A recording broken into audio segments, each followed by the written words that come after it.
एक राजा था। वह ईश्वर का सच्चा भक्त था और नियम पूर्वक पाठ पूजा किया करता था। वह सरल और स्नेही स्वभाव का था एवं अपनी प्रजा से बहुत नेक स्नेह रखता था।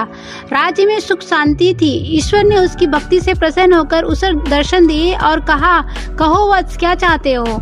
मेरे पास सब कुछ है प्रभु, कहीं कोई कमी नहीं। मैं अपनी प्रजा को अपनी संतान की तरह चाहता हूँ। मैंने तो आपके साक्षात दर्शन कर लिए, मैं चाहता हूँ कि मेरी प्रजा भी आपके दर्शन कर ले।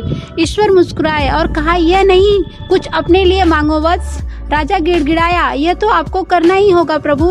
राजा के जिद करने पर ईश्वर मान गए और कहा, ठीक है, कल सुबह मैं उस सामने वाले पहाड़ पर आऊँगा। जो भी मेरे दर्शन करने का इच्छुक हो कल सुबह 7 बजे वहाँ पहुँच जाए।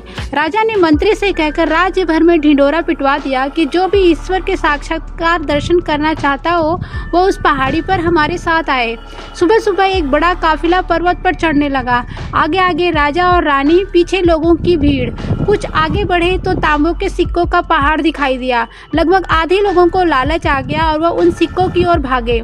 राजा देखकर निराश हुआ, पर कर ही क्या सकता था। थोड़ा ही और चले होंगे कि चांदी के सिक्कों का पहाड़ दिखाई दिया। तांबे के सिक्के उन्हें ललचा नहीं पाए थे, पर चांदी का पहाड़ देख वे उस तरफ लपके। राजा ने निराश होकर उनकी तरफ देखा, पर फिर आगे बढ़ गया। एक बार फिर राह में पहाड़ दिखाई देने लगा। इस बार खाली सोने के सिक्कों का बची हुई भीड़ सोना पाने का लोभ न छोड़ सकी और सब उसी तरफ भागी। राजा ने मुड़कर देखा, अब उसके साथ केवल रानी चल रही थी।